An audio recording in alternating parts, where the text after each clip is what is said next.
Hello दोस्तों, स्वागत है आपका हनु ग्लोबल स्टडीज के इस मंच पर। जैसे कि आपको मालूम है कि हम लोग उत्तराखंड की परीक्षावाणी पर कार्य स्टार्ट कर रहे हैं और बहुत अलग तरीके से हम लोग उत्तराखंड में परीक्षावाणी को पढ़ेंगे, जो सभी एग्जाम की दृष्टि से बहुत महत्वपूर्ण बुक है। आप लोग को पहले बता चुके हैं हम लोग कि उत्तराखंड में जो हम लोग पढ़ेंगे यहाँ पर जी जो परीक्षावाणी, यह आपके LT के एग्जाम, अपर PCS और साथ में हम लोग देख रहे हैं यहाँ पर जी कि जो उत्तराखंड में आबकारी डिपार्टमेंट में जो पुलिस की भर्ती है, तरह तरह की पोस्टें उत्तराखंड में आ रखी है। जहां पर भी उत्तराखंड सब्जेक्ट पूछा जा रहा है उनके लिए बहुत महत्वपूर्ण पुस्तक है आपकी ये। इसे बहुत अलग तरीके से पढ़ेंगे हम लोग। तो पिछली क्लास जो हम लोगों ने ली थी इसकी, आज हम लोग उसके प्रश्न यहाँ पर आप लोगों से पूछेंगे और आप लोग वहीं पर बैठ करके हमें जवाब देना। आप लोग ये एहसास करना कि हमारे सामने बैठे हो आप लोग और हम आपसे प्रश्न कर रहे हैं, आप लोग जवाब देकर चलना। नए बच्चों को ये लाभ होगा कि वे यहाँ पर प्रश्न निकालना सीख जाएंगे, प्रश्न कैसे निकलते हैं, और पुराने बच्चों को ये लाभ होगा परीक्षावाणी उनके कितनी याद है और किस तरीके से हमें याद करनी है और क्या क्या प्रश्नों का हम लोग जवाब दे सकते हैं। पुराने बच्चों को ये लाभ होगा। तो देखते हैं हम लोग पिछली क्लास में जो प्रश्न थे, हम लोग पहले उन्हें सुनते हैं। आप लोगों के पास जो भी बुक है उसमें से प्रश्न मत देखना आप लोग, हम लोग आपसे प्रश्न करते हैं जरा। तो देखिए जरा, चलिए पहले आप लोग ये बताइए हमें कि जो उत्तराखंड में हमने प्रतीक चिन्ह पढ़े थे, उत्तराखंड के प्रतीक चिन्ह कब से निर्धारित हुए? तो हम लोग कहेंगे यहाँ पर 2001। आप लोग को जवाब देना है अपने मन में, फिर उसका प्रश्न का जवाब हम भी देकर चलेंगे यहाँ पर। तो उत्तराखंड में जो राज्य चिन्ह है यहाँ पर 2001 से आए थे, उनमें पर्वत चोटियों की संख्या बताइए आप लोग हमें कितनी होगी? तो 3 पर्वत चोटियां है। 3 पर्वत चोटियों में अगर देखकर चले हम लोग यहाँ पर अशोक की लाट है, उसके नीचे क्या लिखा हुआ है? हम लोग देखेंगे सत्यमेव जयते। और वो सत्यमेव जयते कहां से लिया गया है?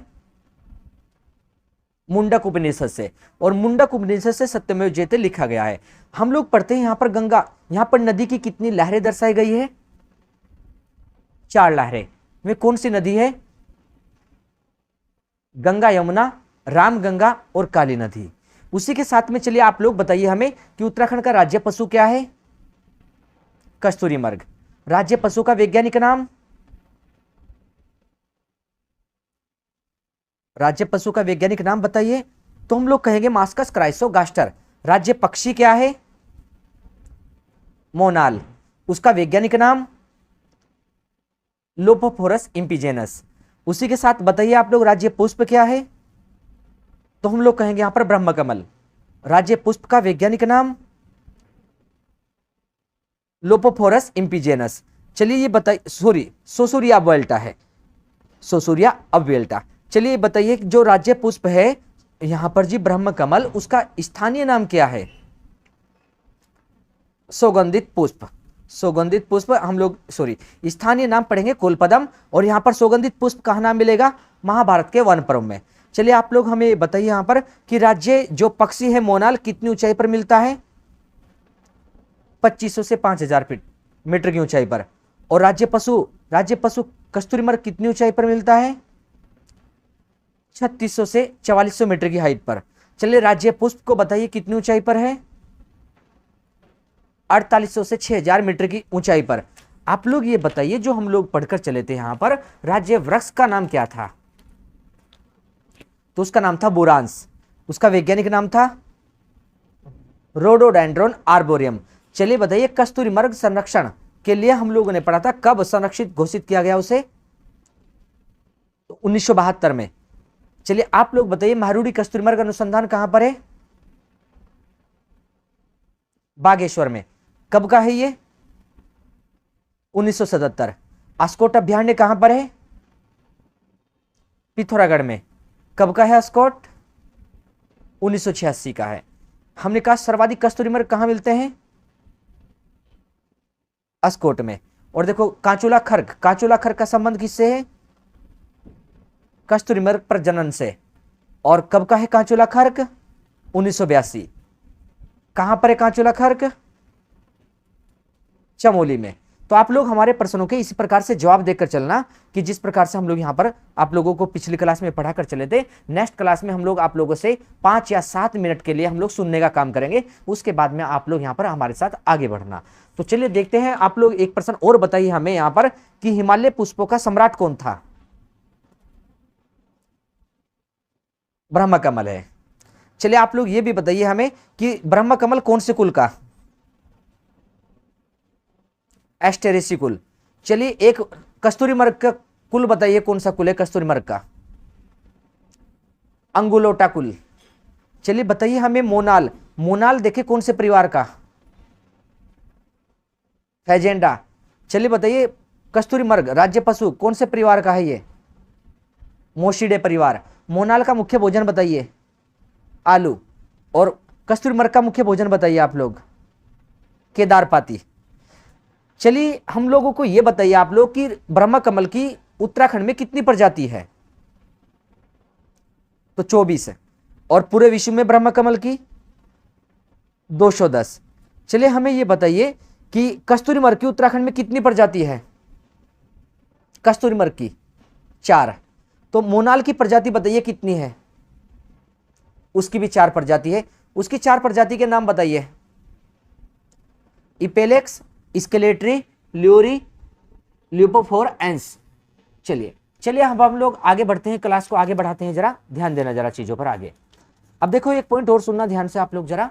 पिछली क्लास में जो हम लोगों ने क्लास ली थी, पीछे जो उत्तराखंड का भूगोल चल रहा है, उसमें एक मालपा स्खलन हम लोगों ने पढ़ा था, मालपा भूस्खलन।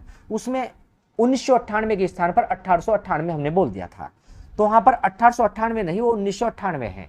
हम लोग मन में तो वही था 1998, लेकिन जो ध्वनि हमारी निकल गई वो 1898 की थी। आप लोग प्रश्न को बिल्कुल भी गलत मत करना। हम लोग बता रहे इससे पहले कि मालपा भूस्खलन कब का है, तो 1998 का है। उसे देखकर चलना, आप लोग सही कर लेना पॉइंट को। चलो चलिए देखते हैं, पढ़ते हैं आगे जरा। हम लोग वही आप लोग अपने पैन साथ में रखेंगे, परीक्षावाणी को साथ में रखेंगे। और आज हम लोग स्टार्ट करते हैं आगे शासन प्रशासन। एक पॉइंट को और भी नोट कर सकते हैं, जो पीछे प्रतीक चिन्ह में था हमारा, प्रतीक चिन्ह में उसे भी नोट कर सकते हैं। देखना जरा, प्रतीक चिन्ह में देखेंगे राज्य खेल कौन सा है, ये नोट कर सकते हैं कहीं भी आप लोग। राज्य खेल, राज्य खेल है हमारे उत्तराखंड का, वो है फुटबॉल। राज्य खेल क्या मिलेगा, फुटबॉल। राज्य खेल फुटबॉल मिलेगा, राज्य खेल फुटबॉल। और कब का है ये, 2011। राज्य खेल फुटबॉल कब आया था, 2011 में। ये पॉइंट भी नोट कर लेना आप लोग, जो प्रतीक चिन्ह आप लोगों ने पढ़े हैं आपके। चलिए जरा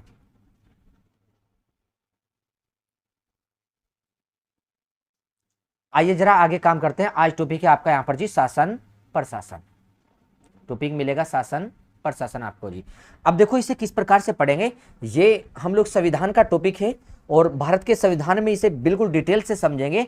आज हम इसमें केवल उत्तराखंड के लिए कुछ प्रश्न आपको निकाल कर दे देते हैं शासन प्रशासन से। प्रश्न क्या निकालेंगे हम लोग कि देखो, देश के अन्य राज्यों की तरह, देश के अन्य राज्यों की तरह इसका भी शासन प्रशासन हम लोग देखते हैं संविधान के कौन से भाग में। तो बस आप लोग यहाँ पॉइंट क्या ध्यान रखोगे, भाग 6 में, भाग 6 में राज्य का प्रशासन होता है। तो राज्यों का प्रशासन कौन से भाग में मिलता है, भाग 6 में। अध्याय 6 लिखा है और कौन से अनुच्छेद से कौन से अनुच्छेद तक है, तो हम लोग देखेंगे यहाँ पर जी अनुच्छेद का नाम। अनुच्छेद 152 से लेकर के 237 तक। आपको क्या प्रश्न देखना है यहाँ पर, तो देखना है कि राज्यों के लिए, राज्यों के प्रशासन के लिए कौन सा भाग है, भाग 6 है। कौन सा अनुच्छेद से, 152 से 237 तक। अब देखो यहां पर देखकर चलो, राज्य में शासन प्रशासन की व्यवस्था कौन सी है, संसदात्मक प्रणाली। प्रश्न को दोबारा सुनना, हमने कहा संसदात्मक प्रणाली लागू है, राज्य में नहीं, हम लोग ये बात कहेंगे पूरे देश में। पूरे देश में संसदात्मक प्रणाली चली हुई जी आपके यहाँ पर जी, पूरे देश में। ध्यान देकर चलना जरा, पूरे देश में हम लोग क्या पढ़ेंगे जी यहाँ पर जी, संसदात्मक प्रणाली। देखो जरा जी, इसी के साथ में देखो जरा, ये संसदात्मक प्रणाली क्या होती है, इसे हम लोग डिटेल में जब भारत का संविधान पढ़ेंगे वहां से समझकर चलेंगे पॉइंटों को। आज केवल हम लोग उत्तराखंड के यहाँ पर शासन प्रणाली में मेन फैक्ट देखेंगे, जरा चीजों को देखें, थोड़ा समझने का बस। देखो यहाँ पर जिसके 3 प्रमुख अंग है यहाँ पर जी संसदात्मक प्रणाली में, यहाँ पर कितने अंग मिलेंगे शासन की संसदात्मक प्रणाली में, 3। एक कार्यपालिका, दूसरा विधानमंडल और तीसरा न्यायपालिका। यहाँ पर कार्यपालिका में कौन है जो कार्य करने वाले हैं यहाँ पर जी, उसमें देखो राज्यपाल आ जाएंगे, मंत्रिपरिषद आ जाएगी, सचिवालय आ जाएगा, विभाग आ जाएगा, महाधिवक्ता। मतलब कहने का अर्थ ये कि जो यहाँ पर शासन प्रशासन को चला रहे हैं वो यहाँ पर मुख्यमंत्री, मुख्यमंत्री के साथ में उसकी मंत्रिपरिषद के सदस्य हैं, और राज्यपाल और सचिवालय और डिपार्टमेंट चला रहे हैं। वे सारे कौन है, कार्य करने वाले। वही किस में है, कार्यपालिका में। तो कार्यपालिका में कौन हो गए, हमें देखना है जो कार्य कर रहे हैं यहाँ पर जी। और कार्य कौन कर रहे हैं शासन में यहाँ पर जी, हम लोग कहेंगे राज्यपाल, मुख्यमंत्री और उसके नीचे मंत्री। सचिवालय से काम चल रहा है, विभागों से, डिपार्टमेंट से काम चल रहा है। एक महाधिवक्ता होता है। आगे पढ़ेंगे महाधिवक्ता कौन है, एडवोकेट जनरल, ये राज्य सरकार का कानूनी सलाहकार होता है। तो हम लोग कहेंगे राज्य सरकार, जैसे राज्यपाल हुआ, मुख्यमंत्री हुआ, उन्हें कानून के विषय में कोई सलाह लेनी है, कानून के विषय में कोई जानकारी रखनी है, तो एक सदस्य अपने साथ में चाहिए उन्हें, वो महाधिवक्ता होता है जी। तो राज्य में एक महाधिवक्ता होता है जो राज्य सरकार का सबसे बड़ा कानूनी सलाहकार या कानूनी अधिकारी होता है, राज्य महाधिवक्ता हम लोग पढ़ेंगे अलग से, आगे पढ़कर चलेंगे इसके विषय में। तो देखो जरा विधानमंडल, अब विधानमंडल में देखो क्या होता है, हमारे उत्तराखंड में राज्यपाल और विधानसभा, ये कौन है, विधानमंडल के अंग। और अगर देखकर चले विधानमंडल के कुल अंग कितने होते हैं, तो 3 अंग होते हैं। विधानमंडल के कुल अंग कितने हैं जी, 3 अंग। ये जो 3 अंग है, तीसरा अंग कौन सा है, तीसरा अंग होता है जी विधान परिषद। विधान परिषद तीसरा अंग होता है, आप लोग नोट करके चलना जरा चीजों को यहाँ पर जी। तीसरा अंग क्या है जी, विधान परिषद। हमने कहा विधानमंडल के 3 अंग होते हैं, एक राज्यपाल है नंबर 1, और नंबर 2 क्या है, विधानसभा है, और नंबर 3 है विधान परिषद। जो बड़े राज्य होते हैं उनमें विधान परिषद बनाई जाती है, बाकी जो छोटे राज्य होते हैं उनमें विधान परिषद नहीं होती है, हम लोग देखकर चले। लेकिन विधानसभा प्रत्येक राज्य में मिलेगी और राज्यपाल भी प्रत्येक राज्य के लिए होगा। तो हमारा जो उत्तराखंड है बड़ा राज्य नहीं है, इस कारण से हम लोग देखते हैं यहाँ विधान परिषद नहीं बनी हुई है। तो हमारे राज्य में कौन कौन है अंग, एक राज्यपाल और एक विधानसभा। पॉइंटों को समझते चलना हमारे साथ, आगे चलो जरा। अब न्यायपालिका, अब न्यायपालिका में कौन है यहाँ पर जी, उत्तराखंड की न्यायपालिका देखे तो हम लोग देखें, एक तो हाई कोर्ट होता है, उसे बोलते हैं जी उच्च न्यायालय, उच्च न्यायालय। एक तो न्यायपालिका में कौन है, उच्च न्यायालय है यहाँ पर जी, उच्च न्यायालय है। साथ में और कौन मिलेगा उच्च न्यायालय के साथ में हमें, एक तो यहाँ पर मिलेगा उच्च न्यायालय और मिलेगा अधीनस्थ न्यायालय। अधीनस्थ न्यायालय मतलब उच्च न्यायालय के जो अधीन होते हैं, अधीनस्थ, अधीनस्थ न्यायालय वे मिलेंगे हमें यहाँ पर जी। उच्च न्यायालय और अधीनस्थ न्यायालय मिलेंगे हमें।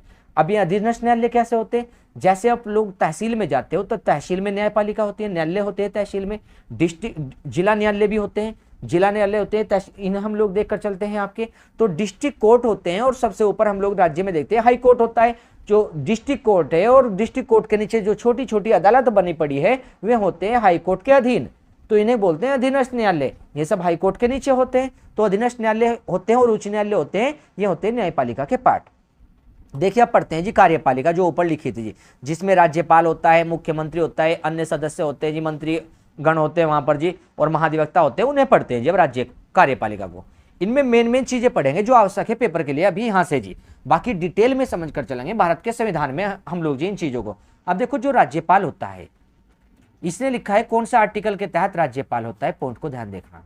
अनुच्छेद 153 के अनुसार प्रत्येक राज्य के लिए, अंडरलाइन करना इतने ही पॉइंट को, प्रत्येक राज्य के लिए एक राज्यपाल होगा और जिसकी नियुक्ति कौन करेंगे, राष्ट्रपति। पॉइंट को ध्यान रख के चलना, क्या दिया है यहाँ पर जी देखना जरा, इसमें लिखा है कि 153 के अनुसार प्रत्येक राज्य के लिए एक राज्यपाल मिलेगा, अनुच्छेद 153 में कहा, और उसकी नियुक्ति कौन करेंगे जी, राष्ट्रपति करेंगे उसकी नियुक्ति यहाँ पर राज्यपाल की जी। आइए जरा जी अब देखो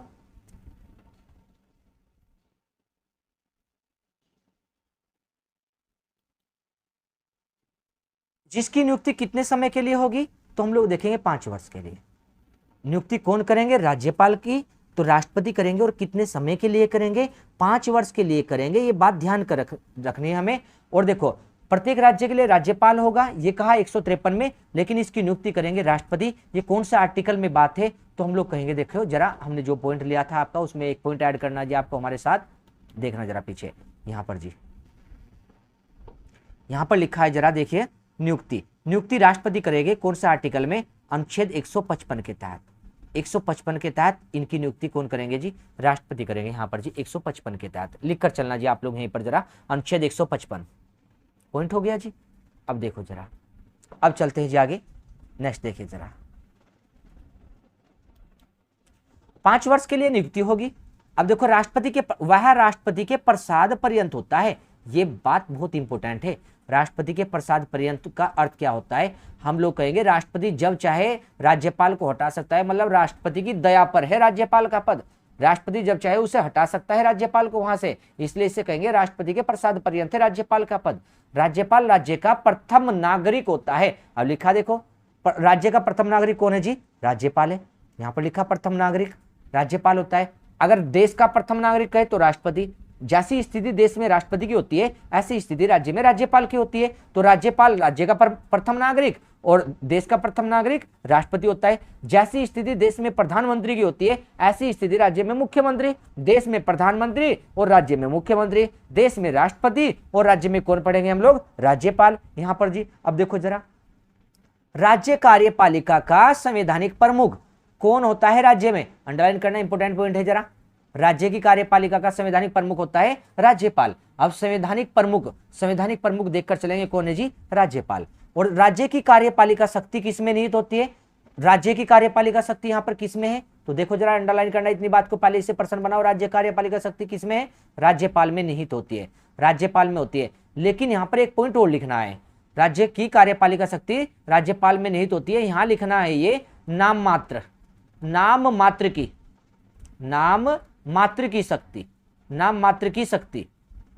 की शक्ति कहेंगे इसे हम लोग, यहां पर जो ऐड किया हमने नाम मात्र की शक्ति। तो राज्यपाल में नाम मात्र की शक्ति निहित होती है यहां पर जी। वास्तविक शक्ति तो किसमें, मुख्यमंत्री में और उसकी मंत्रिपरिषद में। आप लोगों ने देखा भी होगा राज्य में कि सारे कार्य कौन करते हैं, मुख्यमंत्री और उसकी मंत्रिपरिषद। मुख्यमंत्री कैबिनेट की बैठक करते हैं, क्या काम होना है क्या काम नहीं होना है सारे निर्णय कौन लेता है, मुख्यमंत्री और उसकी मंत्रिपरिषद। राज्यपाल से तो जाकर के वे अपने प्रस्ताव पर, अपने बिल पर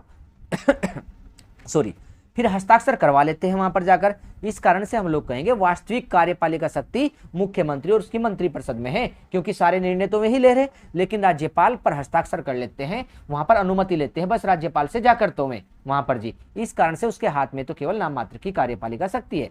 आप लोग व्यवहार में देखते भी हो कि सारी बैठ के मुख्यमंत्री के नाम से चलती है, राज्यपाल का नाम तो कभी कभी सुनने को मिलता होगा राज्य में आपको जी, मुख्यमंत्री का ही नाम सुनने को मिलता है। इस कारण से हम लोग देखकर चल रहे कि वास्तविक शक्ति मुख्यमंत्री में और उसकी मंत्रिपरिषद में निहित है। अब देखो जरा, अब राज्यपाल में निहित होती है जिसका प्रयोग वह संविधान के अनुसार या तो स्वयं करता है या अपने अधीनस्थ अधिकारियों द्वारा करता है। अधीनस्थ अधिकारी कौन होंगे, तो मुख्यमंत्री और उसकी परिषद वहां पर जी। देखो लिखा भी है, उल्लेखनीय है कि राज्य के समस्त कार्य राज्यपाल के नाम से ही संपन्न होते हैं, अंडरलाइन करके चलना यहां पर जी। राज्य के सारे कार्य राज्यपाल के नाम से ही होते हैं। अनुच्छेद 63 के अनुसार इसे छोड़ दो, अभी आगे चलो जरा, क्या देखना है यहां पर जी, हमें देखना है ये राज्यपाल, ये देखना पॉइंट। राज्यपाल सर्वप्रथम मुख्यमंत्री की नियुक्ति करता है। आप लोग देखना, हम लोग नई बुक पर यहां पर काम कर रहे हैं, आपके पास जो भी बुक होगी उसमें मिल जाएगा ये पॉइंट भी। राज्यपाल सबसे पहले क्या करता है, मुख्यमंत्री की नियुक्ति करता है। तो राज्य में मुख्यमंत्री की नियुक्ति कौन करता है, राज्यपाल। और मुख्यमंत्री की सलाह से फिर अन्य मंत्रियों की नियुक्ति करता है। अन्य मंत्रियों की नियुक्ति भी कौन करता है, राज्यपाल, मुख्यमंत्री की सलाह से। अन्य मंत्री कौन होते हैं, अन्य मंत्री जैसे किसी को गृह मंत्री बना दिया, किसी को खनन मंत्री बना दिया राज्य में, किसी को यहाँ पर हम लोग देखकर चलते हैं जो राज्य में देखते खनन मंत्री है, कोई गृह मंत्री है, कोई कृषि मंत्री है यहाँ पर राज्य में। इस प्रकार से राज्य में भी अन्य मंत्री नियुक्त होते हैं। और देखो पहले मुख्यमंत्री की नियुक्ति हुई, फिर अन्य मंत्रियों की नियुक्ति हुई मुख्यमंत्री की सलाह से। लेकिन कौन कर रहे हैं नियुक्ति सभी की, राज्यपाल कर रहे। और कौन सा अनुच्छेद के तहत राज्यपाल इन सब की नियुक्ति कर रहे हैं, 164 के तहत, देखकर चलना। और ये जो देखो जरा आगे, संविधान की अनुसूची 3 में राज्यपाल क्या काम करता है, सभी मंत्रियों को उनके पद की और गोपनीयता की शपथ दिलाता है। अब एक पॉइंट और देखो, मुख्यमंत्री को और उसकी मंत्रिपरिषद को शपथ कौन दिलाता है, तो हम लोग कहेंगे राज्यपाल दिला रहा है। राज्यपाल सभी मंत्रियों को पद और गोपनीयता की शपथ कौन दिला रहा है जी, राज्यपाल दिला रहा। कौन सी अनुसूची में यह वर्णन है, संविधान की तीसरी अनुसूची के अनुसार, तीसरी अनुसूची के अनुसार। अब देखो मंत्रिपरिषद के सदस्य, यहां पर लिखा देखो, मंत्रिपरिषद के सदस्य राज्यपाल के प्रसाद पर्यंत अपना पद धारण करते हैं। मतलब कहने का अर्थ ये कि राज्यपाल उनसे मंत्री पद छीन सकता है, फिर वे सामान्य विधायक रह जाएंगे यहाँ पर जी। तो राज्यपाल जब चाहे उनके, हम लोग देखते हैं मंत्री पद को हटा सकता है वहां से जी राज्यपाल। लेकिन सामान्यतः क्या होता है कि हटाता नहीं है, क्योंकि मुख्यमंत्री कहेगा तब राज्यपाल उनके पद को हटाता है जी, अन्यथा हटाने का अधिकार राज्यपाल के पास है। तो राज्यपाल के प्रसाद पर्यंत होती है जी राज्य की मंत्रिपरिषद यहाँ पर जी। अब देखो पॉइंटों को देखना जरा, आगे लिखा है, यही मंत्रिपरिषद राज्य में वास्तविक कार्यपालिका का कार्य करती। आ गया देखो ये प्रश्न जी, मंत्रिपरिषद राज्य में वास्तविक कार्यपालिका का कार्य करती है। तो वास्तविक कार्यपालिका शक्ति किसके हाथ में है, राज्य में, मंत्रिपरिषद के हाथ में है। वास्तविक कार्यपालिका शक्ति तो मंत्रिपरिषद के, और नाममात्र की कार्यपालिका शक्ति राज्यपाल के हाथ में है। हम लोग देखकर चले, अब मंत्रिपरिषद ही विधानमंडल की पथ प्रदर्शक तथा शासन की धुरी है। इसका अर्थ क्या होगा, मतलब मुख्यमंत्री और उसके नीचे जो भी मंत्री है शासन में हम लोग देखकर चले वही मुख्य रूप से काम कर रहे हैं, और विधानमंडल में क्या कानून बनना है क्या कानून नहीं बनना है वहां पर मुख्य भूमिका भी यही निभा रहे। विधानमंडल में जी हम लोग देखकर चले जी यहाँ पर जी, तो विधानमंडल का पथ प्रदर्शक कौन है जी, मंत्रिपरिषद है यहाँ पर जी। राज्य की वास्तविक कार्यपालिका शक्ति किसके हाथ में, मंत्रिपरिषद के हाथ में यहाँ पर जी। अब देखकर चले जरा, अब देखो आप लोगों ने जो प्रश्न पढ़े अभी यहाँ पर जी, उनके जवाब आप लोग हमें देकर चलना, जरा जवाब देकर चलना। आपने जो भी प्रश्न पढ़े आप लोग कुछ भी यहाँ पर जो भी समझ कर चले जवाब देना उसमें, और उसी के साथ में फिर जब आप लोग इसे दोबारा से देख लोगे वीडियो को, तब हमारे सवालों के जवाब देते चलना, तब आप लोगों को किताब देखने की जरूरत नहीं होगी। आप लोग किताब को एक बार अच्छे से याद करो, फिर सुनने का काम हम लोग साथ साथ में करेंगे। आप लोग हमें सवाल बताते रहना। यहाँ पर आप लोग बताइए, यहाँ पर प्रत्येक राज्य के लिए एक राज्यपाल होगा, ये कौन से अनुच्छेद में बात हुई है, तो हम लोग कहेंगे 153 में। राज्यपाल की नियुक्ति यहाँ पर कौन करते हैं, आप लोग कहोगे राष्ट्रपति। कितने समय के लिए, 5 वर्ष के लिए। 5 वर्ष के लिए राज्यपाल की नियुक्ति होती है। अच्छा, राज्य की कार्यपालिका का संवैधानिक प्रमुख कौन होता है, राज्यपाल। राज्य का प्रमुख कौन है, राज्यपाल। देश का प्रमुख कौन है, राष्ट्रपति। जो स्थिति देश में राष्ट्रपति की है वही राज्य में किसकी है, राज्यपाल की। आप लोग हमें सवालों के जवाब देते चलना। इसी प्रकार से मुख्यमंत्री की नियुक्ति कौन करता है, राज्यपाल। मुख्यमंत्री की सलाह से अन्य मंत्रियों की नियुक्ति कौन करते हैं, तो राज्यपाल। और देखो मुख्यमंत्री को और अन्य मंत्रियों को शपथ कौन दिलाते हैं, राज्यपाल। तो हम लोग इस प्रकार से प्रश्न आपसे सुनेंगे, आप लोग जवाब देकर चलते रहना। यहाँ पर अब आप लोग ध्यान रखना कि ये जो राज्यपाल है, यहाँ पर हम लोग लिख देते हैं, आप लोग भी नोट करना। राज्यपाल 5 वर्ष के लिए आता है। उसकी आयु कितनी होती है, कोई सदस्य यदि राज्यपाल बनेगा, हम लोग कहते हैं 35 वर्ष। आप लोग लिखना चाहे तो लिख कर चलना, 35 वर्ष नोट करके चलना। आप लोग मुख्य मेन पॉइंट लिखेंगे, अनावश्यक नहीं कुछ भी, अभी बाकी समझेंगे पॉलिटी में जब आपको भारत का संविधान पढ़ाएंगे हम लोग जी। आयु कितनी है राज्यपाल की, 35 वर्ष। अब राज्यपाल के विषय में अगर हम लोग ये बात बताए आपको कि उत्तराखंड का पहला राज्यपाल बताओ कौन होगा, उत्तराखंड का पहला राज्यपाल, यहीं पर ऐड करके चलना, कहीं पर भी जगह देख करके अच्छे से ऐड करना। ज्यादा बड़े वर्डों में मत लिखना, छोटे वर्डों में लिखना आप लोग जी। उत्तराखंड का प्रथम राज्यपाल, प्रथम राज्यपाल बताना है आपको जी, उत्तराखंड का प्रथम राज्यपाल। तो उसका नाम होगा सुरजीत सिंह, सुरजीत सिंह, सुरजीत सिंह बरनाला। उत्तराखंड का प्रथम राज्यपाल है सुरजीत सिंह बरनाला। चलिए एक पॉइंट और बताइए, प्रथम महिला राज्यपाल बताओ उत्तराखंड में, प्रथम महिला राज्यपाल, प्रथम महिला, प्रथम महिला राज्यपाल, उत्तराखंड की प्रथम महिला राज्यपाल बताइए। आप लोग कहोगे Margaret Alva, Margaret Alva Uttarakhand की प्रथम महिला राज्यपाल है। चलिए बताइए वर्तमान राज्यपाल कौन है उत्तराखंड में, नोट करने हैं जी पॉइंट सारे। वर्तमान राज्यपाल, वर्तमान राज्यपाल आप लोग कहोगे गुरमीत सिंह,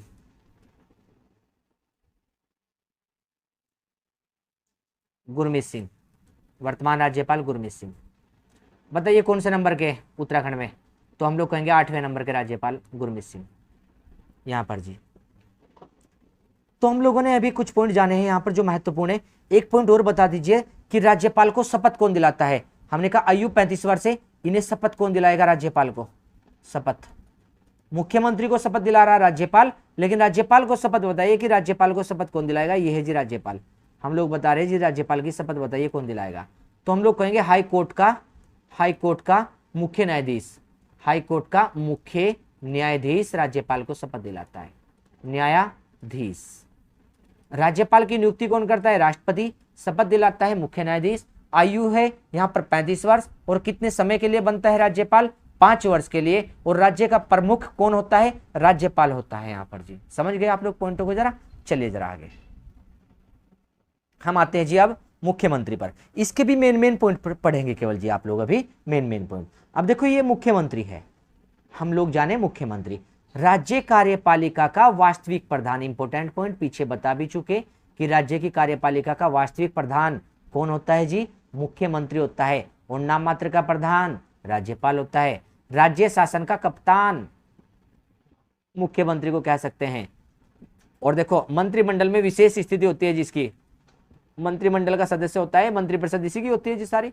अब देखो उसके कार्यों का दायित्व उसे प्रधानमंत्री का लघु रूप कहा जाता है, कहा जा सकता है। आप लोग ध्यान रखो, केंद्र में होता है प्रधानमंत्री, ऐसा ही राज्य में क्या होता है जी, मुख्यमंत्री होता है। जो रूप केंद्र में राष्ट्रपति का, वो रूप राज्य में राज्यपाल का। जो रूप केंद्र में प्रधानमंत्री का, वही रूप राज्य में किसका होता है, यहां पर मुख्यमंत्री का। अब देखो ध्यातव्य है कि पुष्कर सिंह धामी उत्तराखंड के मुख्यमंत्री है जी वर्तमान में। आप लोग देखो उत्तराखंड के मुख्यमंत्री कौन है, पुष्कर सिंह धामी। कौन से नंबर के मुख्यमंत्री बताइए आप लोग, 12वें।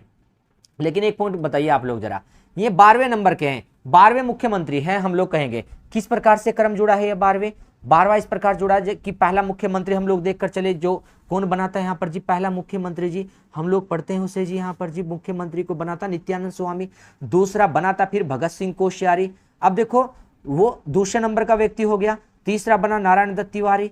चौथा बना भुवन चंद्र खंडूरी, लिखने की जरूरत नहीं है अभी आपको जी, भुवन चंद्र खंडूरी। पांचवा बना रमेश पोखरियाल निशंक। 6 नंबर पर फिर से भुवन चंद्र खंडूरी, मतलब 4 नंबर पर भी भुवन चंद्र खंडूरी आता, फिर से 6ठे नंबर पर फिर से भुवन चंद्र खंडूरी आ गया। भुवन चंद्र खंडूरी एक व्यक्ति है और 2 बार बन गया। आप लोग समझो जरा, एक ही व्यक्ति 2 बार बन गया। और अब 12वें नंबर पुष्कर सिंह धामी। पुष्कर सिंह धामी भी तो देखो यहाँ पर जी हम लोग देखते हैं 11वें नंबर पर कौन था, पुष्कर सिंह धामी। और 12वें नंबर पर भी कौन है, पुष्कर सिंह धामी। 2 बार पुष्कर सिंह धामी बन गए। तो यहाँ पर 12वां मुख्यमंत्री कौन है जी, पुष्कर सिंह धामी। और 11वें भी कौन थे, पुष्कर सिंह धामी। अब एक प्रश्न बताना जी आपको जी, हमें प्रश्न ये बताना कि अगर व्यक्तिगत रूप से पूछे हम लोग, व्यक्तिगत रूप का मतलब कौन है कि जैसे तो 2-2 बार बने हुए ना भुवन चंद्र खंडूरी, और यहाँ पर मुख्यमंत्री पुष्कर सिंह धामी 2-2 बार बने हुए यहाँ पर जी। अब अगर ये कहे कि कितने व्यक्ति मुख्यमंत्री बन चुके उत्तराखंड में, अब उनकी संख्या बताओ व्यक्ति की, तो व्यक्ति बने केवल 10, लेकिन कुल मुख्यमंत्री हो चुके 12। व्यक्ति है 10 केवल, क्योंकि 2 मंत्री ऐसे हैं हमारे यहाँ पर मुख्यमंत्री में, एक भुवन चंद्र खंडूरी, एक पुष्कर सिंह धामी, जो 2-2 बार बन गए, इसलिए 12 संख्या पहुंच गई। अगर व्यक्ति की संख्या गिने तो 10 ही, नहीं तो इसलिए प्रश्न लिखना यहाँ पर एक ऐड करना यहीं पर, व्यक्तिगत रूप से। यहां पर लिखेंगे व्यक्तिगत रूप से, व्यक्तिगत रूप से, व्यक्तिगत रूप से 10वें सीएम है, 10वें मुख्यमंत्री हैं व्यक्तिगत रूप से। और कुल मुख्यमंत्री में 12वें यहां पर जी। अब एक पॉइंट बताइए कि उत्तराखंड में हम लोग पढ़कर चलते हैं, ये 12वें मुख्यमंत्री है पुष्कर सिंह धामी, ये कौन सी सीट से जीत कर आए, कहां से जीत कर आए 12वें मुख्यमंत्री? उपचुनाव लड़ा था इन्होंने, कहां से, चंपावत से। चंपावत सीट से है जी पुष्कर सिंह धामी, नोट करके चलना जी, मेन पॉइंट नोट करिए केवल, चंपावत सीट से है जी। और देखो यहां पर मुख्यमंत्री में पहले मुख्यमंत्री हम लोग देखते हैं जी, पहले मुख्यमंत्री कौन है, प्रथम मुख्यमंत्री। आप लोग लिखकर चलोगे प्रथम सीएम कौन है जी, तो हम लोग देखकर चलेंगे नित्यानंद स्वामी। उनका नाम क्या मिलेगा जी, नित्यानंद स्वामी। प्रथम मुख्यमंत्री है नित्यानंद स्वामी। हो गया जी पॉइंट आपका। अब देखो, लेकिन नित्यानंद स्वामी रहे, ये चुनाव के माध्यम से नहीं आए थे, ये आए थे यहाँ पर बिना चुनाव के, यहाँ पर रख दिए गए थे, तो हम लोग कहेंगे अंतरिम। अंतरिम का मतलब अस्थायी है, अंतरिम मुख्यमंत्री है यहाँ पर जी, अंतरिम जो नित्यानंद स्वामी है। तो हमें ये बताइए कि प्रथम निर्वाचित मुख्यमंत्री कौन है, यहाँ पर लिख रहे हैं हम लोग प्रथम निर्वाचित, जो चुनाव के माध्यम से आए, प्रथम निर्वाचित सीएम कौन मिलेंगे, प्रथम निर्वाचित सीएम, तो उनका नाम होगा, हम लोग देखकर चलेंगे, नारायण दत्त तिवारी। एनडी तिवारी कह सकते हैं हम लोग, एनडी तिवारी या नारायण दत्त तिवारी, एनडी तिवारी, प्रथम निर्वाचित मुख्यमंत्री एनडी तिवारी। आप लोग नोट करके चलना पॉइंटों को। प्रथम मुख्यमंत्री नित्यानंद स्वामी, वे स्थायी थे, बिना चुनाव के आए। और प्रथम निर्वाचित कौन है, एनडी तिवारी, वे हम लोग देखकर चलेंगे कैसे है जी, यहाँ पर जी चुनाव के माध्यम से मिले हैं जी, एनडी तिवारी निर्वाचित हैं। तो प्रथम निर्वाचित हमने जान लिया, अब वर्तमान भी जान लिया, प्रथम भी जान लिया आप लोगों ने यहाँ पर जी। अब देखो जरा, एक आता है यहाँ पर कि एक मुख्यमंत्री हमारे ऐसे थे जो सबसे कम समय तक रहे हैं, उनका नाम बताइए, कौन से मुख्यमंत्री यहाँ पर जो हम लोग देखकर चले जी, उनका नाम हम लोग नोट करवाए जी, यहाँ पर जी ध्यान देना जरा, कहीं पर जगह देख करके आप लोग नोट करोगे उन्हें, तो देखेंगे मुख्यमंत्री जहां लिखा हुआ है यहीं पर नोट करना। नोट करने का तरीका ध्यान रखना, वर्ड छोटे छोटे लिखने हैं आपको जी, और जहां मुख्यमंत्री का टॉपिक स्टार्ट हुआ है यहीं पर सारी बातें आपको नोट करनी है जी। तो हम लोग लिख रहे हैं यहाँ पर जी, सबसे कम समय तक मुख्यमंत्री कौन रहे, उन्हें लिख रहे हैं जरा हम लोग, यहां पर लिखकर चल रहे हैं हम लोग, सबसे कम समय तक मुख्यमंत्री, सबसे कम समय सबसे कम समय। पॉइंट सारे इंपॉर्टेंट है जो नोट कर रहे हैं, अलग अलग बुक का सहारा नहीं लेना है आपको। अभी जितनी परीक्षावाणी हम लोग पढ़वा रहे, जो इसमें ऐड करवा रहे, उसी को आप लोग अभी लेकर चलोगे। सबसे कम समय तक सीएम कौन रहे हैं आप लोग बताएंगे। उनका नाम है तीरथ सिंह रावत। उनका नाम नोट करेंगे आप लोग, तीरथ सिंह रावत। तीरथ सिंह रावत, तीरथ सिंह रावत यहां पर हम लोग देखकर चले। और तीरथ सिंह रावत कितने समय तक रहे? लगभग 115 दिन। आप लोग चेक कर लेना यहाँ पर ध्यान से। 115 के साथ साथ में 116 भी देख सकता है, कहीं कहीं पर एग्जाम में प्रश्न आया हुआ, इसलिए आप लोग ध्यान रखना इस पॉइंट को जी। 115 वहां पर आंसर माना था, तो 115 दिन तक ये सीएम रहे थे, सबसे कम समय तक जी। चलिए आगे देखते हैं जी हम लोग सचिवालय को। अब जरा सचिवालय, सचिवालय में हम लोग पढ़कर चलेंगे। यहाँ पर जो सचिवालय आपका देहरादून में स्थित है यहाँ पर जी, सचिवालय प्रशासनिक कार्यों में सहायता करता है। सचिवालय में क्या होता है जी? मुख्य सचिव होता है। मुख्य सचिव तुम लोग देखते हैं, मुख्य सचिव होता है जी सचिवालय में। मुख्य सचिव के नेतृत्व में ही हम लोग सचिवालय को देखकर चले, मुख्य सचिव के यहाँ पर जी। अब देखो यहाँ पर सचिवालय में जो एक मुख्य सचिव मिलता है, इसे जानेंगे हम लोग जरा। ये रहा सचिवालय का प्रशासनिक। सचिवालय के प्रशासनिक अध्यक्ष को क्या बोलते हैं जी? मुख्य सचिव कहते हैं। प्रशासनिक अध्यक्ष सचिवालय का जो होता है। और जो प्रत्येक विभाग डिपार्टमेंट बने हुए उनके सचिव को क्या बोलते हैं? शासन सचिव। कोई अभी यहाँ पर जानकारी आवश्यक नहीं है इतनी, हमें देखकर चलना कि सचिवालय के अध्यक्ष को क्या बोलेंगे? प्रशासनिक अध्यक्ष को मुख्य सचिव बोलकर चलते हैं। और जो कौन होता है? एक आईएएस वरिष्ठ अधिकारी होता है जी, वो आईएएस वरिष्ठ अधिकारी होता है। आईएएस यहाँ पर अनुभवी सदस्य होता है जी, आईएएस ये यहाँ पर जी जो सचिव बना जाता है। बहुत कम एज में जो वहाँ पर आईएएस बन जाते हैं, बाद में उन्हें मौका प्राप्त हो जाता है कभी कभी उनके व्यवहार को, उनकी क्वालिटी को देखते हुए वहाँ पर कि उसे सचिव के पद पर पहुंचा दिया जाए, तो वो सचिव बन जाता है। तो जो आईएएस वरिष्ठ अधिकारी होता है उसे सचिव बना दिया जाता है, मुख्य सचिव। यहाँ पर ध्यान देंगे जरा भी। और देखो जरा इसमें मुख्य सचिव यहाँ पर लिखा राज्य प्रशासन का प्रशासनिक पद, यहाँ पर लिखा देखो प्रशासनिक पद सोपान, कोई आवश्यक नहीं है, मुख्य सचिव होता है। अब देखो आगे क्या लिख रहा है जी मुख्य सचिव में, यहाँ पर लिख रहा है जो स्थान, देखो लिखा है राज्य में जो स्थान, राज्य में जो स्थान और कार्य मुख्य सचिव का है, मुख्य सचिव का है। केंद्र में वही कौन करता है कार्य और स्थान को किसका है? कैबिनेट सचिव का। तो केंद्र में कैबिनेट सचिव होता है और राज्य में मुख्य सचिव होता है जी। यहाँ पर जी जो देखो यहाँ पर मुख्य सचिव राज्य के प्रशासन की धुरी होती है जी, कोई आवश्यक नहीं। कैबिनेट सचिव को अंडरलाइन करें, मुख्य सचिव को अंडरलाइन करें। अब पर्सन देखो क्या नोट करें यहाँ पर जी हम लोग पेपर के लिए, पर्सन क्या नोट करेंगे हम लोग? यहीं पर जो सचिवालय वाला टॉपिक लिखा हुआ है इसी के नीचे यहाँ पर स्पेस देखो काफी है, आप लोग अपनी बुक में यहाँ पर नोट भी कर सकते हो। यहाँ पर सचिवालय के लिए जो पॉइंट है जी, हमें पॉइंट क्या लिखना है यहाँ पर? ये पॉइंट लिख कर चलना कि उत्तराखंड में हम लोग देख कर चलते हैं प्रथम मुख्य सचिव कौन थे। एक तो पॉइंट हमारे लिए ये है, आप लोग बताएंगे कि वर्तमान में मुख्य सचिव कौन है यहाँ पर जी। तो पहला पॉइंट लिख रहे हैं हम लोग यहाँ पर जी, उत्तराखंड में प्रथम मुख्य सचिव, उत्तराखंड में प्रथम मुख्य सचिव, प्रथम मुख्य सचिव, उत्तराखंड में प्रथम मुख्य सचिव बताएंगे कौन थे। तो उनका नाम लेंगे आप लोग यहाँ पर। प्रथम मुख्य सचिव है अजय विक्रम सिंह, अजय विक्रम सिंह प्रथम मुख्य सचिव, अजय विक्रम सिंह प्रथम मुख्य सचिव। ठीक है, अब आप लोग ये बताइए कि उत्तराखंड में हम लोग देखें, उत्तराखंड में वर्तमान मुख्य सचिव कौन है? वर्तमान मुख्य सचिव तो आप लोग नाम लोगे इसका, राधा रतूड़ी। वर्तमान में मुख्य सचिव कौन बने हैं यहाँ पर जी? राधा रतूड़ी। वर्तमान मुख्य सचिव है राधा रतूड़ी, वर्तमान मुख्य सचिव। और इसी के विषय में जानेंगे, अब तक कोई भी महिला मुख्य सचिव नहीं बनी थी उत्तराखंड में, तो यहाँ पर राधा रतूड़ी के साथ में क्या लिख सकते हैं ब्रैकेट में? उत्तराखंड की पहली महिला मुख्य सचिव। अब तक कोई भी महिला मुख्य सचिव नहीं बनी थी जी, तो लिखेंगे उत्तराखंड की पहली महिला, सॉरी उत्तराखंड की पहली महिला मुख्य सचिव, पहली महिला मुख्य सचिव है, पहली महिला मुख्य सचिव है। पहली महिला मुख्य सचिव कौन है? तो ध्यान देकर चलेंगे, राधा रतूड़ी पहली महिला मुख्य सचिव है यहाँ पर जो उत्तराखंड में बनी हुई है। इस पॉइंट को ऐड करना था हमें। तो प्रथम मुख्य सचिव को जान लिया है, वर्तमान सचिव को जान लिया है, प्रथम महिला मुख्य सचिव को जान लिया है। कार्यकारी निर्देशालय लिखा है, इसमें हम लोग देखें यहाँ पर पॉइंटों को छोड़े और देखो कहाँ पर अंडरलाइन करना जाकर, आइए हमारे साथ। यहाँ पर अंडरलाइन करना है वर्तमान में राज्य के 2 मंडल, एक गढ़वाल और एक कुमाऊं। राज्य में कितने मंडल है? तो दो मंडल है हमारे उत्तराखंड में, एक गढ़वाल मंडल, दूसरा कुमाऊं मंडल, ये दो मंडल। अब देखो लिखा है यहाँ पर गढ़वाल मंडल। गढ़वाल मंडल में सर्वाधिक जिले हैं जी, दो मंडल में से सर्वाधिक जिले किसमें? गढ़वाल में। दो मंडल कुमाऊं और गढ़वाल, और जिलों की संख्या यहाँ कितनी है जी? 7। तो सर्वाधिक जिले कितने यहाँ पर? 7। अब देखो हमने कहा कुमाऊं में कितने जिले जी? यहाँ पर जी 6।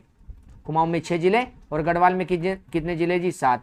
6 और 7 कितने हो गए? 13। तो कुल जिलों की संख्या कितनी हो गई जी? 13 जिले हो गए उत्तराखंड में। समझ गए जी आप लोग बात को? अब देखो जरा, अगर आप लोगों से ये प्रश्न करने लगे हम लोग, यहाँ पर ध्यान देना जरा, आप लोग ध्यान देकर चलना। ये जो हमने यहाँ पर मंडल पढ़े, यहाँ पर जी मंडल पढ़कर चलते हैं हम लोग यहाँ पर। आप लोग ये बताना हमें यहाँ पर कि जो कुमाऊं मंडल है, कुमाऊं मंडल में कुमाऊं कमिश्नर कौन है?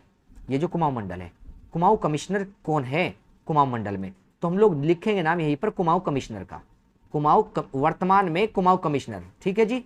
तो यहाँ पर कुमाऊं कमिश्नर कौन बने हुए? तो ध्यान लिखकर से लिखना ध्यान से, यहाँ पर कुमाऊं कमिश्नर, वर्तमान में कुमाऊं कमिश्नर बताना है आपको दीपक रावत। दीपक रावत कुमाऊं कमिश्नर। अब ये बताइए गढ़वाल कमिश्नर कौन है? ये गढ़वाल मंडल में गढ़वाल कमिश्नर, गढ़वाल मंडल के कमिश्नर बताइए। तो गढ़वाल मंडल में कमिश्नर बताओगे आप लोग कौन है जी? विनय शंकर पांडे। हम लोग कहेंगे विनय शंकर पांडे, विनय शंकर पांडे गढ़वाल कमिश्नर। दोनों को याद रखना जी आप लोग जरा। अब देखो जरा आगे, इसके बाद में क्या आता है जी? यहाँ पर जी आगे लिखा है जी, यहाँ पर ध्यान देना, कहाँ पर अंडरलाइन करना है जी? अब आपको जी हमारे साथ आना इसमें। यहाँ पर लिखा है देखो, राज्य गठन। राज्य गठन से मतलब उत्तराखंड के गठन के टाइम पर प्रदेश में कुल कितनी तहसील थी? जब उत्तराखंड का गठन हुआ उस समय तहसीलों की संख्या कितनी थी? 49। और वर्तमान में, जबकि वर्तमान में तहसील कितनी है? 110। दोनों को अंडरलाइन करना। पुरानी बुक में हो सकता है ना लिखी हो 110, तो आप लोग लिख कर चलना 110 वहां पर जी। उत्तराखंड गठन के समय, जब उत्तराखंड का गठन हुआ 9 नवंबर को, तो 49 तहसील थी, 49। वर्तमान में 110 है। लिख लेना जो पुरानी बुक नहीं है जिनके पास, यदि नहीं लिखा होगा। इसमें देखो जरा, सबसे ऊपर कौन होता है जी? यहाँ पर जी राज्य स्तर। सबसे ऊपर क्या है जी? राज्य। और राज्य के नीचे क्या बना हो जी? जिला। जिला स्तर है प्रशासन में। और जिले के नीचे क्या बना हुआ जी? ब्लॉक बना हुआ जी प्रशासन में। तो जिला राज्य स्तर है, उसके नीचे जिले हैं, और उसके नीचे क्या बने जी? ब्लॉक बने यहाँ पर जी। अब देखो जरा महाधिवक्ता, इसे पढ़ते हैं जरा। ये होता है advocate general. Advocate general, advocate general याद रखना आप लोग, एडवोकेट जनरल। संविधान के कौन से अनुच्छेद के तहत? 165 के अनुसार, अंडरलाइन करना।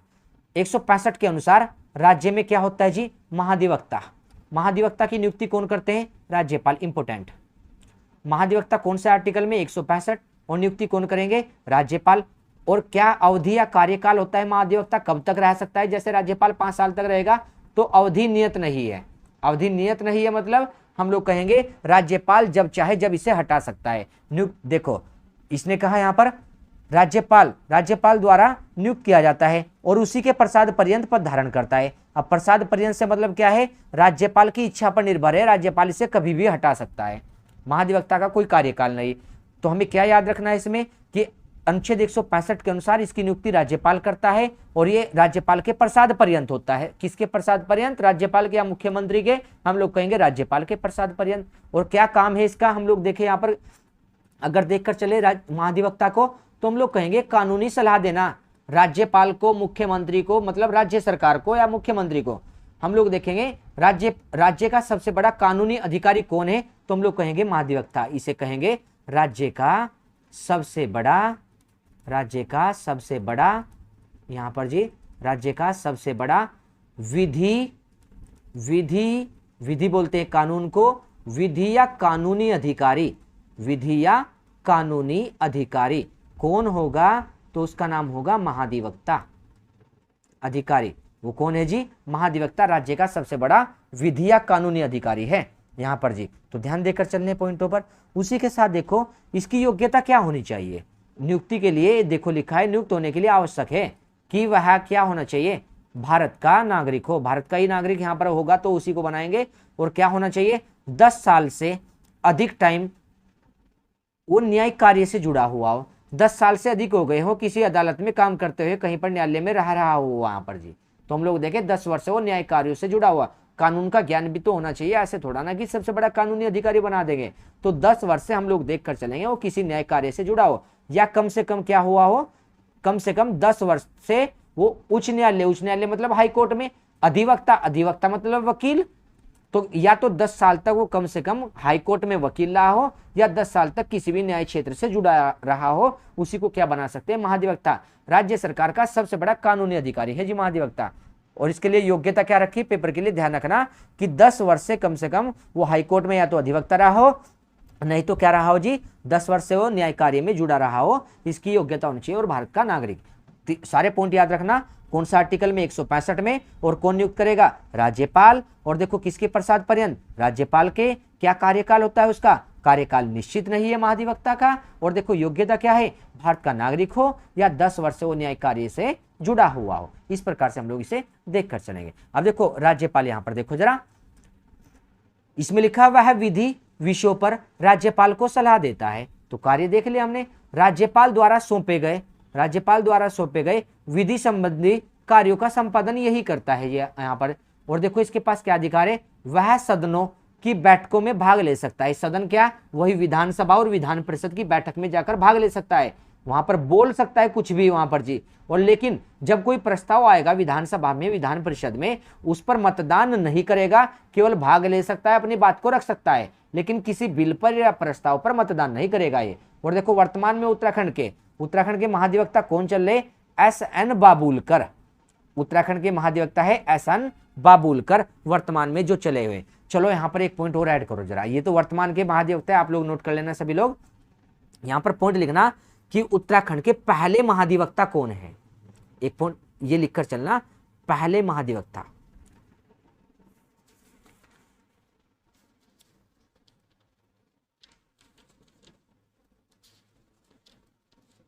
तो हम लोग देखकर चले उत्तराखंड के पहले महाधिवक्ता को, यहां पर लिख रहे हैं हम लोग, उत्तराखंड के पहले महाधिवक्ता कहे, या हम लोग एडवोकेट जनरल लिख दे, हम लोग। पहले महाधिवक्ता का नाम होगा ललिता प्रसाद नैथानी, ललिता प्रसाद। लेकिन ध्यान रखना ये कौन था, निर्वाचित सरकार में नहीं, अंतरिम सरकार में था, जो अस्थायी थी। अंतरिम सरकार में था या स्थायी में नहीं, ललिता प्रसाद नैथानी। अब अगर प्रश्न पूछे कि उत्तराखंड के प्रथम महाधिवक्ता जो निर्वाचित सरकार में थे, तो हम लोग देखो यहाँ पर जी, निर्वाचित सरकार में प्रथम कौन मिलेगा, इसे हटा देते हैं, आप लोग यहाँ पर छोटा करके ऐड करना, ठीक है जी, लिखना जी आप लोग ध्यान से जरा, हम लोग इसे हटा करके लिखते हैं दोबारा। आइए जरा यहाँ पर एक पर्सन और लिख रहे हैं हम लोग, आप भी इसे लिखना, पहले वाले पर्सन को भी लिखना, इसे भी। वहां पर लिखा अंतरिम सरकार में पहले महाधिवक्ता कौन थे, ललिता प्रसाद। अब एक पर्सन ये है, उत्तराखंड के प्रथम महाधिवक्ता, उत्तराखंड के प्रथम महाधिवक्ता,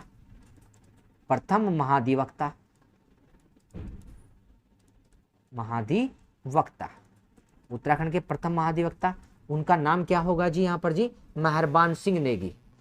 उनका नाम होगा मेहरबान सिंह नेगी, मेहरबान सिंह नेगी। अब पीछे पर्सन जो लिखा था उसमें और इसमें क्या अंतर है, अंतर यह है वो अंतरिम सरकार में मतलब अस्थायी सरकार में, और यह है निर्वाचित सरकार में, निर्वाचित हम लोग कहेंगे निर्वाचित सरकार में। दोनों में से एक ही पर्सन पूछेगा पेपर वाला, ऑप्शन में या तो मिलेगा मेहरबान सिंह नेगी या मिलेगा वहां पर जी आपको लिखा हुआ क्या मिलेगा जी, वहां पर जी ललिता प्रसाद नैथानी। वर्तमान में कौन चल रहे हैं आप लोगों ने देख लिया, वर्तमान में चल रहे जी SN बाबुलकर, वर्तमान में यहाँ पर जी। तो इस प्रकार से आज हम लोगों ने यहाँ पर जो काम किया है, हमने पहले ही बता दिया था आपको कि जो परीक्षावाणी को हम लोग स्टार्ट कर रहे हैं बहुत धीरे से चलेंगे, लेकिन अच्छे तरीके से चलेंगे। पहली बार में धीरे से निकलेंगे, दूसरी बार आप लोगों की स्पीड बहुत तेज बनेगी यहाँ पर जी, आप लोग ध्यान दे लेना। लेकिन जो तरीका आपको बताएंगे उसी तरीके से आप काम करना। अब आप लोगों के पास जो घर पर बैठे हुए बच्चे हैं, जो कोचिंग नहीं जा सकते हैं या जिन्हें पढ़ने का तरीका नहीं मालूम है, जो पुराने भी बच्चे हैं यहाँ पर जी, वे ध्यान देना कैसे काम करना है। जो कल हम लोगों ने काम दिया था, एक तो वो आप लोगों को तैयार करना, और जो आज हम लोगों ने पढ़ा ये भी तैयार करना, उसी के साथ जोड़कर दोनों को एक साथ में तैयार करना है। कल हम लोग नेक्स्ट क्लास जब लेकर आएंगे आपके साथ परीक्षा वाणी की, आप लोगों से दोनों के प्रश्न हम लोग सुनेंगे। आप लोग घर पर बैठ करके हमें इसी के जवाब देना और इसी प्रकार से हमारे साथ में तैयारी करते रहना जी। आप लोग क्या क्या सवाल के जवाब आप लोग दे पाओगे और क्या क्या नहीं दे पाओगे, फिर अपना आकलन स्वयं करना आप लोग जी। और जैसे ही आप लोगों को लगा कि आप लोगों से प्रश्न छूट रहे हैं, तो परीक्षा वाणी में जो पढ़ लिया आप लोगों ने 2 क्लास, उन दोनों को फिर से रिवाइज करना जी। आप लोग फिर से उन्हें याद करना, किताब उठाकर जी। अब किताब उठाना और उसे याद करना। हम लोग ये नहीं कहेंगे वीडियो से याद करना। आप लोग वीडियो को 2 बार सुनना या 1 बार सुनना जी, देखकर समझ लेना, समझ करके फिर किताब से ही तैयारी करनी है आपको जी। किताब से तैयारी करनी है, तब आप लोग इसमें आगे बढ़ते चलना। सुनने का काम हमारा है और तैयारी करवाने का काम हमारा। आप लोग बस फोकस बनाए हमारे साथ जी इसमें जी। चलिए मिलते हैं नेक्स्ट क्लास में आप लोगों को इसी प्रकार से। अगर कोई आप लोगों को इसमें अपनी बात रखनी होगी या कुछ भी आप लोगों को लगता है कि हाँ इसमें ये परिवर्तन करना चाहिए हमें, तो आप लोग हमें बताकर चलना। आप लोगों के लिए हम लोग वो कार्य भी अगर पॉसिबल होगा तो वहाँ पर हम लोग करके चलेंगे। यहाँ पर मिलते हैं नेक्स्ट क्लास में आप लोगों को हम लोग। धन्यवाद।